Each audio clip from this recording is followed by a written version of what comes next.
All right, hello and welcome to December Student Educational Talks. My name is Cooper Bailey, and as always, I am your host. As we always do, we'll get things started by reading our mission statement. And CODA's professional student organization mission is, our focus is to offer an international community for healthcare students with passion in oncology and pharmaceutical industry. We provide education, leadership, mentorship, and opportunities in research and community outreach. We promote unique and dynamic experiences for students to collaborate with all oncology stakeholders. First, I would like to welcome all of CODA's 38 established chapters. We appreciate you all listening in, and we look forward to continuing to work with you in the future. And as always, I would like to welcome all CODA students throughout the world. As you know, CODA provides our student educational talks to all students, regardless of membership.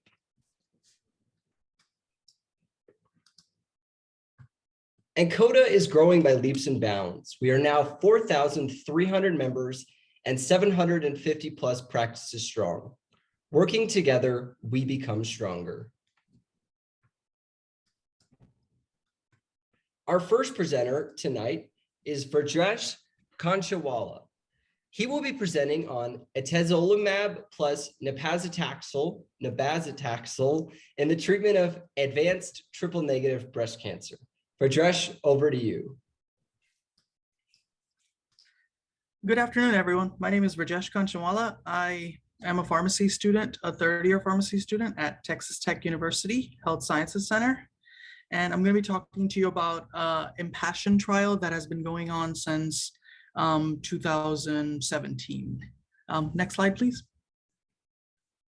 So this trial was continuously going, but there was a paper that was published about it in 2018. This paper is about triple-negative breast cancer and how this atezolizumab works properly. So essentially published in 2018, it is about the hormone receptor negative and human epidermal growth factor HER2 negative breast cancer, essentially triple negative breast cancer, that is an aggressive disease and it has poor outcomes. It's very difficult to treat and it's very difficult to remove surgically. Chemotherapy remains the primary systemic treatment, with international guidelines supporting the use of taxanes or anthracyclines as first-line therapy. Expression of programmed death ligand, PD-L1, occurs in these tumor-infiltrating immune cells rather than the tumor cells of this kind.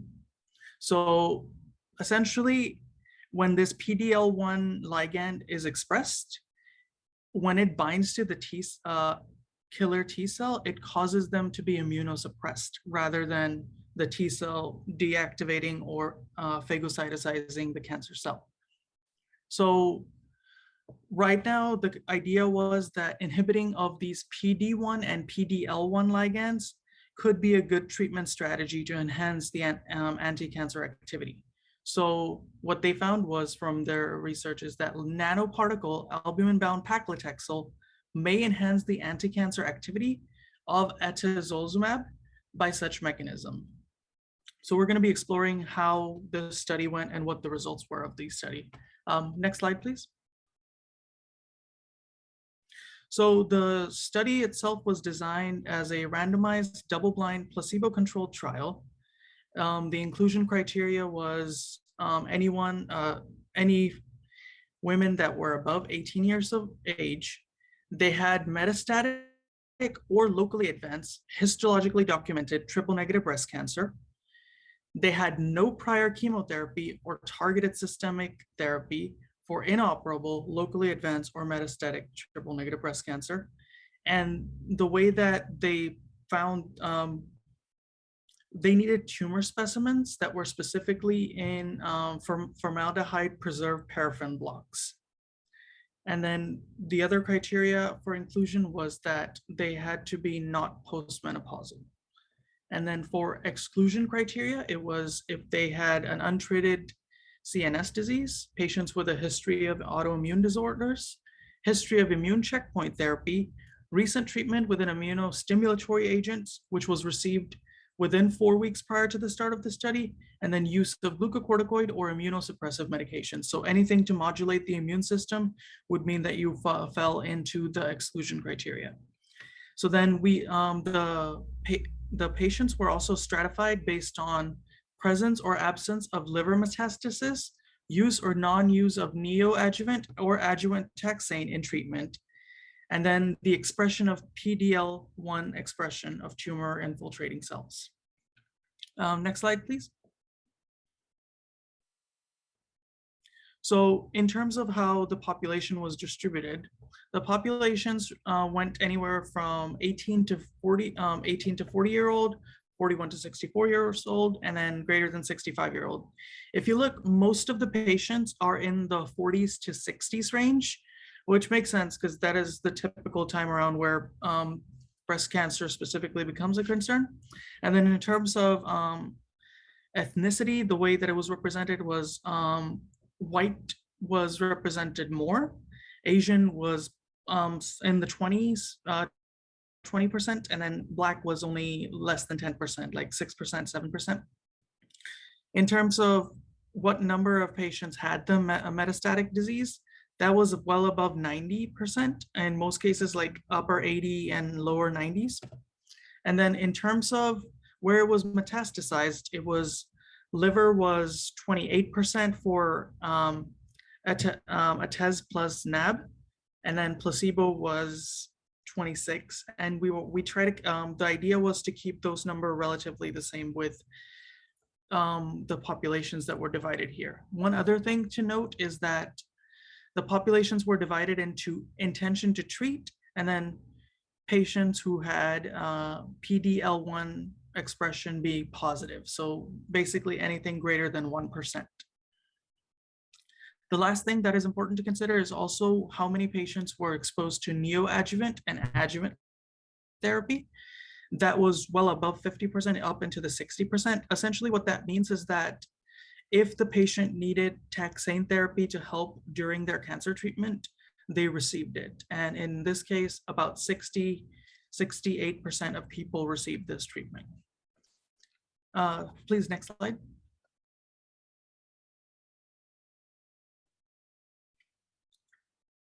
So looking more into it, we're going to talk about the definitions, what risk factors we had, and then what that led to in terms of chemotherapy, anthracyclines, the targeted therapy, the VEGF inhibitors, and the TKIs.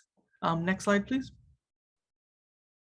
So if we're evaluating the efficacy in these specific populations group, which are the modified intention to treat, and then the subgroup being the PDL1 expression.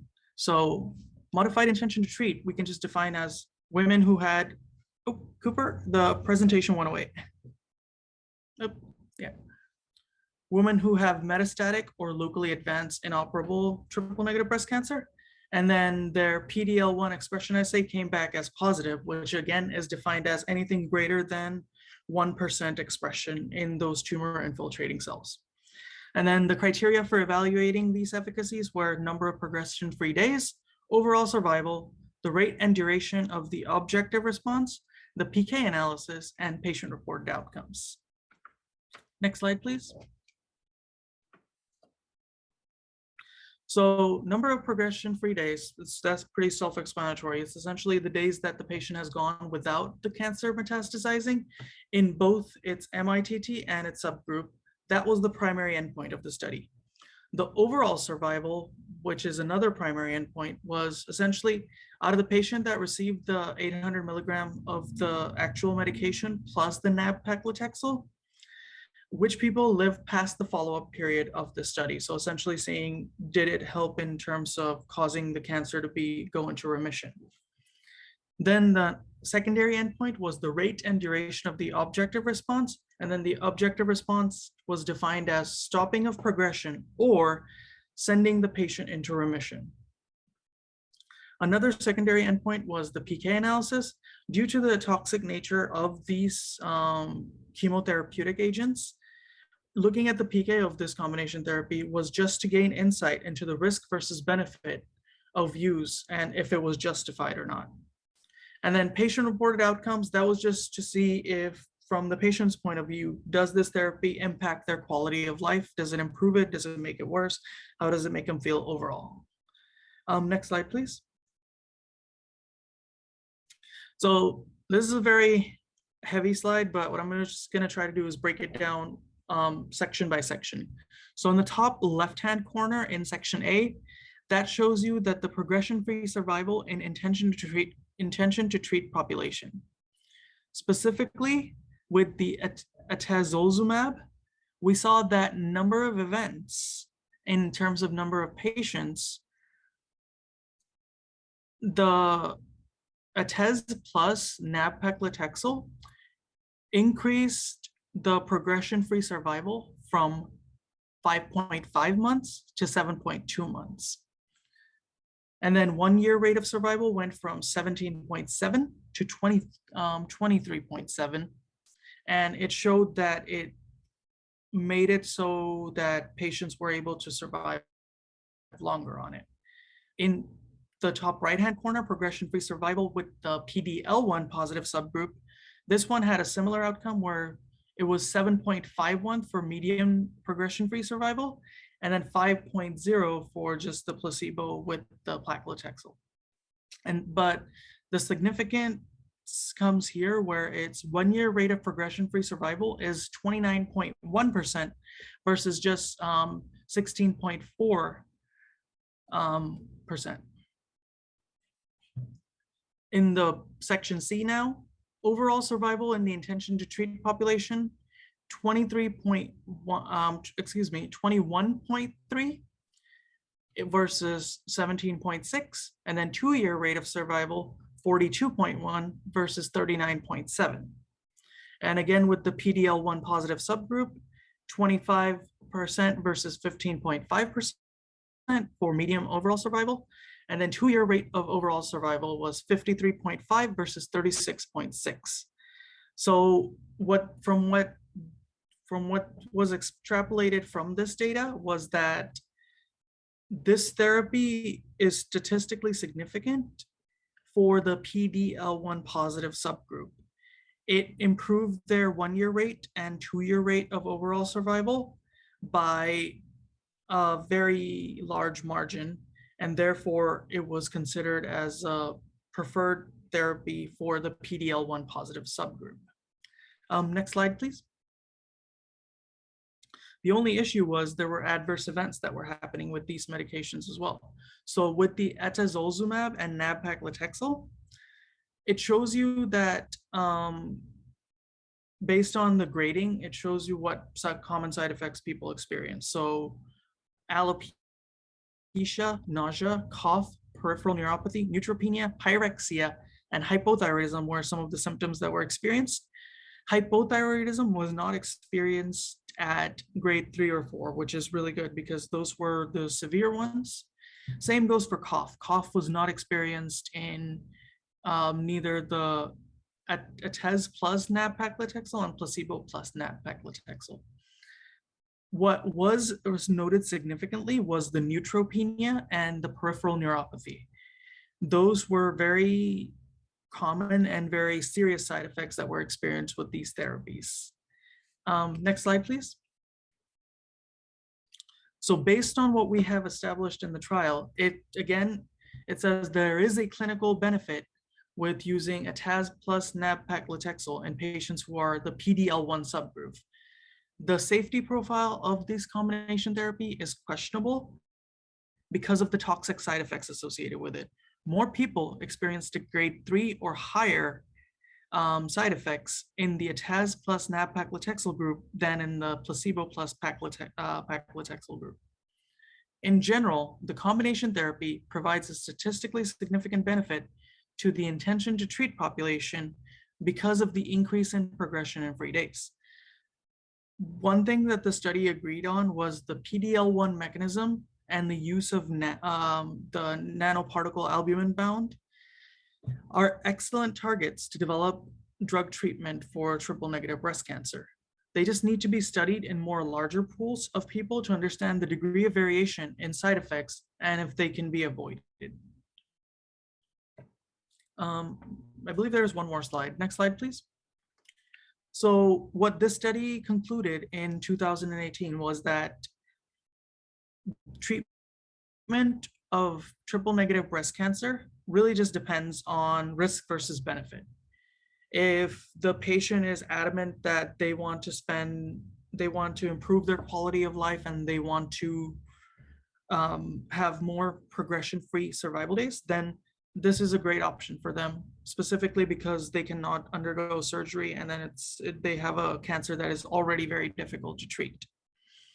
But the issue with that also is that they also need to take into account if they fall in the subtype, which will have those side effects that I mentioned, like neutropenia or peripheral neuropathy. So in America, as of right now, in 2019, this therapy was FDA approved for treatment of advanced triple negative breast cancer. However, in certain areas in Europe, this therapy was approved and then it was also taken away because they noticed that there were, in those populations, they were experiencing a lot more side effects. And that concludes what I had to say about it. Thank you so much, Rajesh. We'll go ahead. Yeah, thank you again for the presentation. We'll go ahead and continue forward, and I will go ahead and stop my share here, and we'll have Tanvi Shah, who is a student at Massachusetts College of Pharmacy, and she is going to be presenting on photodynamic therapy in the treatment of cancer.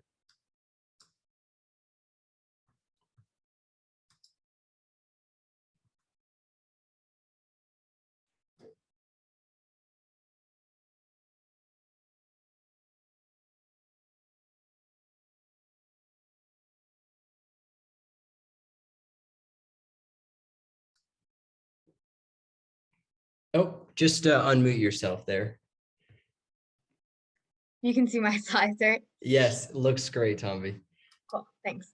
So my name is Tanvi Shah, and I'm currently a PY3 at the Mass College of Pharmacy and Health Sciences. I'm also in the honors program at my school, and through my honors project, I was introduced to photodynamic therapy. So today I'm going to introduce photodynamic therapy, talk about some current photodynamic therapy techniques, and then some PDT approval, implementation, and real-world data. And then I'm going to conclude with a pharmacist's role in PDT. So what is photodynamic therapy? PDT is the process of applying light to a photosensitizer and through a cascade of energy transfers producing reactive oxygen species. So a photosensitizer is administered to the patient intravenously, and then we wait for the photosensitizer to accumulate in cancer cells. We then administer a laser, so like a light, and the photosensitizer can generate reactive oxygen species and induce cell death and tumor destruction. So PDT is able to induce cancer cell death through ROS-mediated killing, vasculature damage, and inherent stimulation of immune defense. The photosensitizer is able to produce more localized effects since the light is only applied to a particular area, and photosensitizers are supposed to cause minimal damage when there is no light applied. So the reaction that occurs when a photosensitizer is irradiated with light is summarized in the Jablonski diagram. So all the molecules around us naturally have what's called a ground state, where the electrons have opposite spin, and then it can be excited like when an external stimuli like light is applied. Therefore, the photosensitizer gets excited and can go from an S0 to an S1 phase, and that's called absorption. From the S1 phase, the molecule can either go back down to the S0 phase, and that's called fluorescence, or it can undergo intersystem crossing and enter a triplet state. So from the triplet state, the molecule can either go back down to the ground state, and that's called phosphorescence, which is what we see with glow sticks and fireflies. The molecule in the triplet state also has an alternate choice if it's in the presence of oxygen. It can donate the energy to the oxygen, and then the oxygen is excited and enters an excited state and can either go through a type 1 reaction forming an oxygen radical, or a type 2 reaction yielding a singlet state oxygen.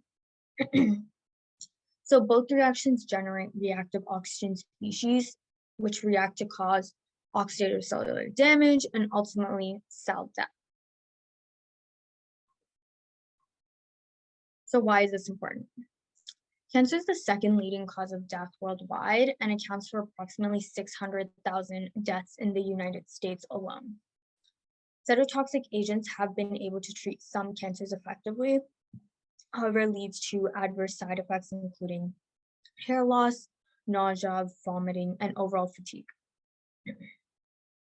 PDT is an approach to treat cancer patients without experiencing many of these aforementioned side effects, and is currently being used to treat breast, brain, intraocular, esophageal, gastric, head, neck tumors, and colorectal cancer, as well as some non-cancerous conditions such as atherosclerosis, rheumatoid arthritis, and macular degeneration. So an advantage of current cancer therapy is that it's affordable. It's also well studied. However, it tends to lead patients to experience bone marrow depression, hair loss, and extreme nausea and vomiting. Some of the advantages of using PDT are that it's less painful with minimal side effects, it's non-invasive, and shows low cancer recurrence rates. And then some of the disadvantages of PDT include prolonged photosensitivity of the skin after administration of the photosensitizer. It's an expensive procedure, and the variation in response is based on the light's ability to penetrate the cancer cells. So photosensitizers have now been in development for decades. With the first generation photosensitizers, the photosensitizers could sometimes lead to apoptosis and sometimes necrosis. And with the second generation photosensitizers, we were able to make sure that the photosensitizers were localizing only in the mitochondria or the nuclei, which would most likely lead to apoptosis over necrosis. And we want apoptosis to occur because it's a lot cleaner and causes apoptotic bodies to form, which are a lot more cleaner and more precise, whereas necrosis is more messy and has the ability to damage peripheral normal tissue, which we don't want to happen. And then with the second generation photosensitizer,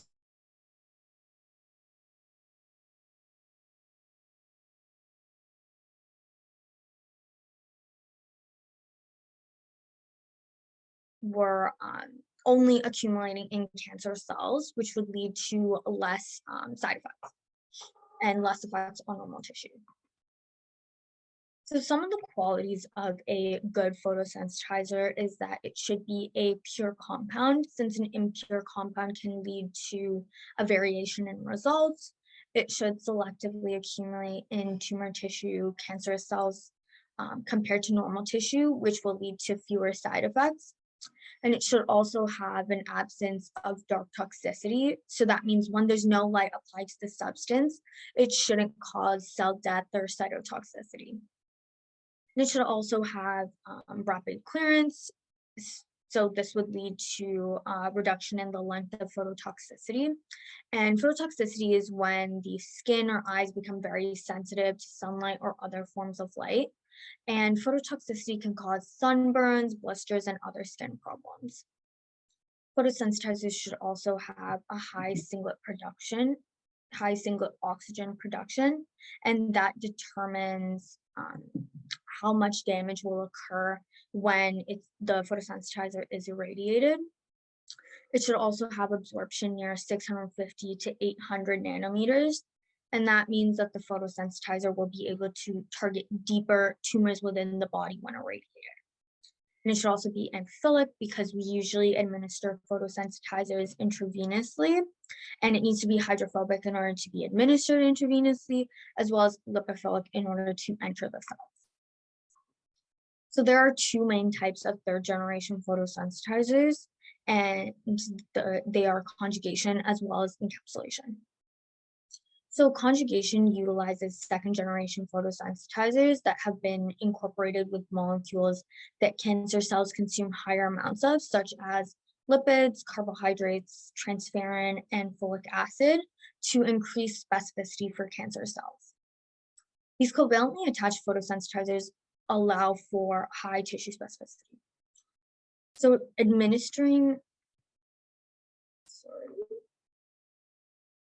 a photosensitizer without conjugation requires higher doses, which leads to adverse side effects, which can lead to prolonged phototoxicity due to accumulation in normal tissue. And today I'm going to focus on more carbohydrate conjugated photosensitizers. So the carbohydrate conjugated photosensitizers take advantage of the Warburg phenomenon, which describes how cancer cells consume higher amounts of glucose compared to normal cells because cancer cells generate the majority of its energy through anaerobic glycolysis. So the photosensitizers act like a Trojan horse, where since the cancer cells want to consume more and more glucose, it consumes the photosensitizer thinking that it's just glucose, but attached to the glucose is the photosensitizer. So when the area is irradiated with the light, the cancer cell can be killed. So in one study, G-corn was evaluated for its anti-tumoral effects in several different cancer cell lines. So initially, we had developed the first generation porphyromers, and they cause around 6 weeks of phototoxicity. So then the second generation teleporphin sodium was developed, and this caused phototoxicity for about 2 weeks. And then we've now developed the G-chlorin, and we're trying to assess kind of the adverse side effects as well as photodynamic efficacy of this agent. So all these compounds have the typical chlorin moiety, and the study primarily compares the teleporphin sodium to the G-chlorin. So in the study, we were able to find that G-chlorin was able to accumulate 70 to 190 times more in cancer cell lines compared to normal cell lines. And this table over here summarizes the IC50 values of TS and G-chlorin in several different cancer cell lines. So in this case, in the TS, the IC50 is the concentration in which we see cell death in 50% of the cells.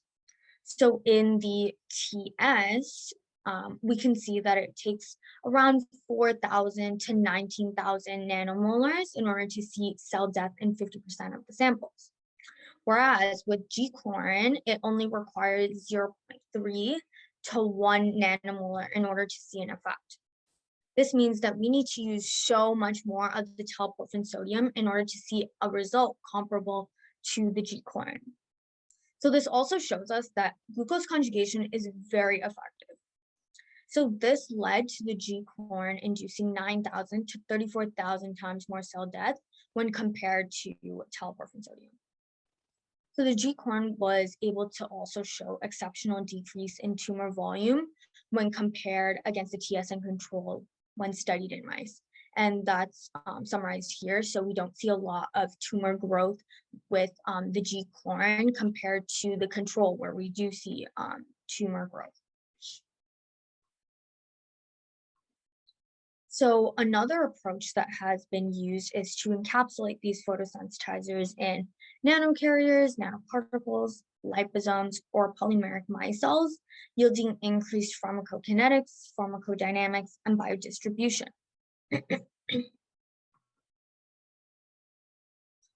So nanoparticle delivery systems are used in PDT due to their low cost, easy synthesis, increased permeability, solubility, and bioavailability. So they consist of a shell in which a photosensitizer can be placed, and the nanocapsules can be covered with antibodies or other cell receptors that bind to cancer to release the drug at particular sites. So nanoparticles take advantage of the enhanced permeability and retention effect, which basically summarizes, as cancer cells grow and proliferate, they grow their own vessels in order to derive their nutrients. However, these vessels have increased permeability compared to normal vessels. Therefore, according to the enhanced permeability and retention effect, nano-based drug carriers are able to penetrate these abnormal, newly formed cancer blood vessels. And some of the nanocarriers that are able to take advantage of this phenomenon are liposomes, dendrimers, and micelles. So I'm going to focus on micelles. Micelles are amphiphilic molecules that have hydrophilic as well as hydrophobic portions. Micelles can experience premature drug release. However, there are some techniques such as cross-linking the micelles and linking the polymers together that can prevent premature drug release from occurring. So in one study, a pH-sensitive micelle was loaded with porphyrin dendrimer and was tested on Lewis lung cell carcinoma cells. So the polyion complex micelle exhibited enhanced photodynamic efficacy and reduced the dark toxicity usually seen without the micelle. Essentially, normal conditions of the body are a pH of 7.4 and a salt solution of 0.15 molars. And this micelle was able to remain stable in solution if the pH was between a range of 6.2 to 7.4, and in salt solutions of up to 0.9 molar. Therefore, if the pH was beyond this region, structural changes would take place, releasing the photosensitizer. Since the pH of a cancer cell is around 5 after endocytosis, this leads to specific micelle decomposition and drug release specifically in the cancer cells. Due to the fact that the micelles were stable under normal conditions, it prevents the leakage of cargo from the micellar nanocarrier before accumulating in the solid tumor tissue. The high stability properties of the micelles leads to more specific drug delivery, limited dark toxicity, and targeted drug delivery to tumor cells. So the micelles were able to demonstrate higher photodynamic efficacy, lower IC50 values, minimal dark toxicity, and more targeted drug delivery. So North America is the largest region in the PDT market in 2020, so currently, and the PDT market is currently at about 3.39 billion in 2020, is expected to grow to 3.96 billion in 2021, and will be at projected value of around 7.1 billion by 2025.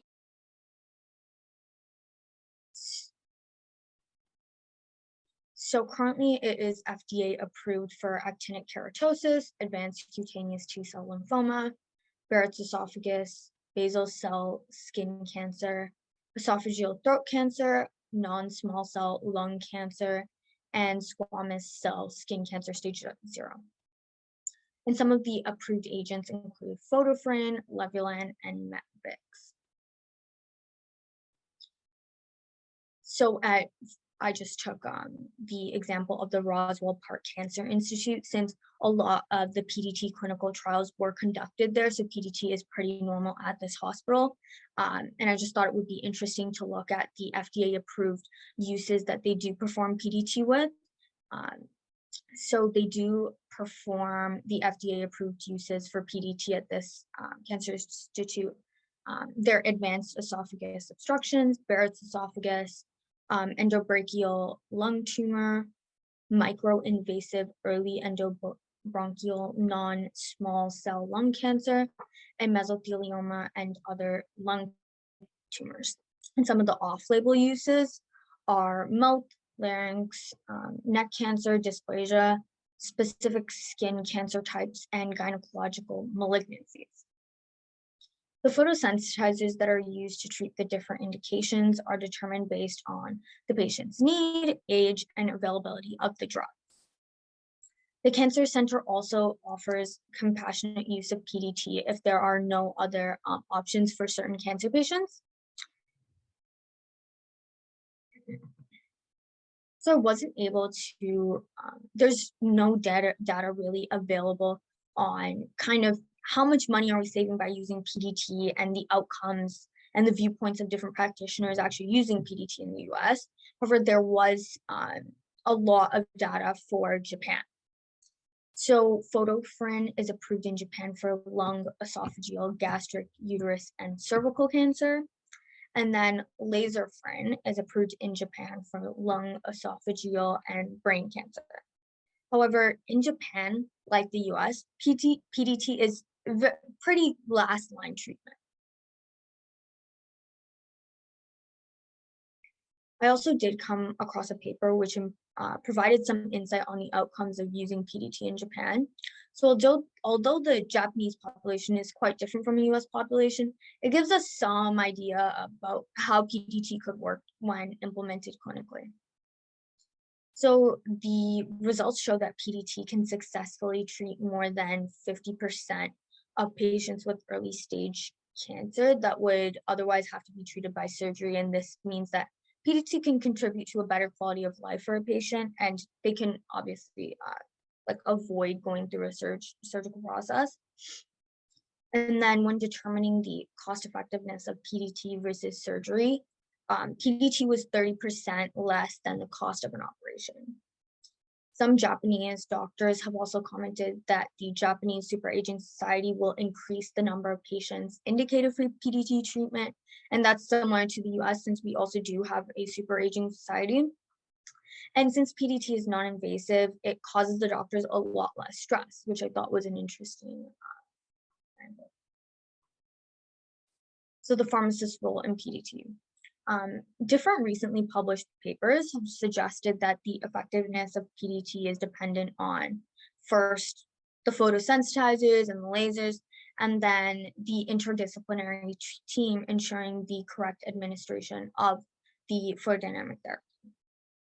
So a key part of the correct administration necessitates an interdisciplinary team of a surgeon, oncologist, nurse, and pharmacist.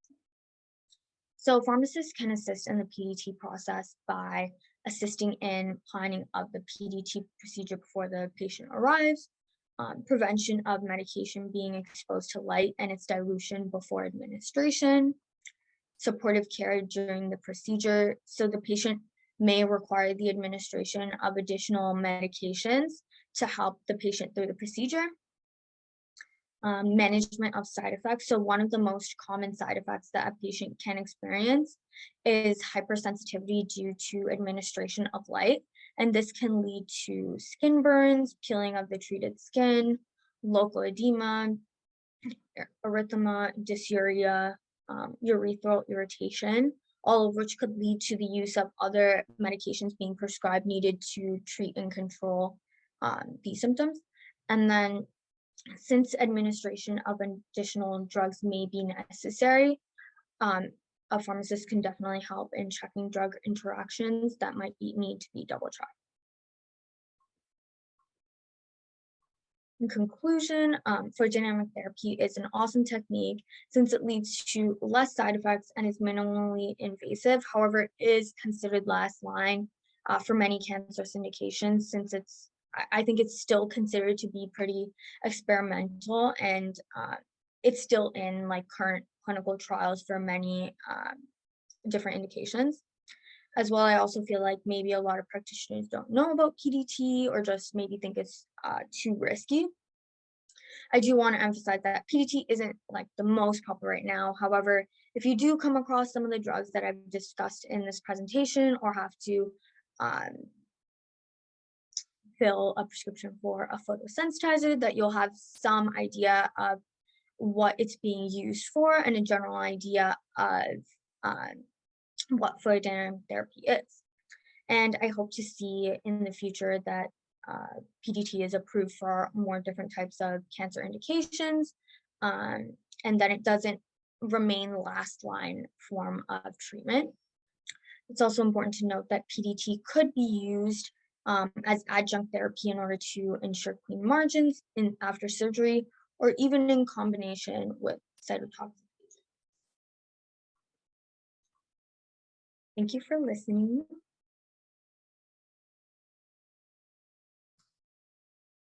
Yeah, thanks so much, Tommy. That was awesome. I learned so much. I honestly, I have never really heard of it or had come across it before.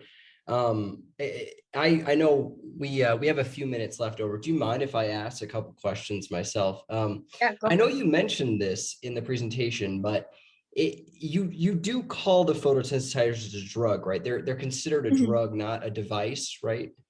Yeah, so it's not, I feel like it's like, okay, the drug is like the photosensitizer, and then the device is more like the laser.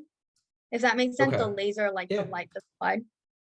Yeah, that makes sense. I was just curious on to see Mhm. like FDA indications. Obviously, that changes and everything is evaluated a little bit differently, whether it's a medical device or a drug. So, well, cool. And then I think that is probably my new favorite drug. Then Laser Friend. That is probably the coolest drug name I've ever come across.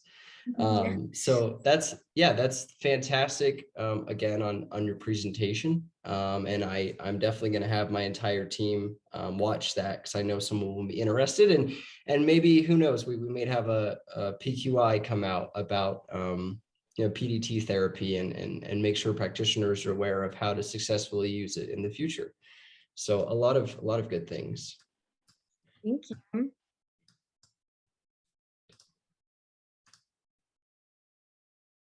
All right. And of course, again, I would like to thank both of our amazing presenters tonight.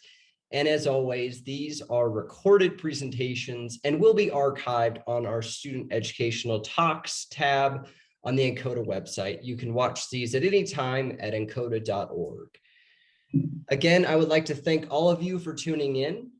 And on behalf of myself and the Encoda team, my name is Cooper Bailey. We hope to see you next month.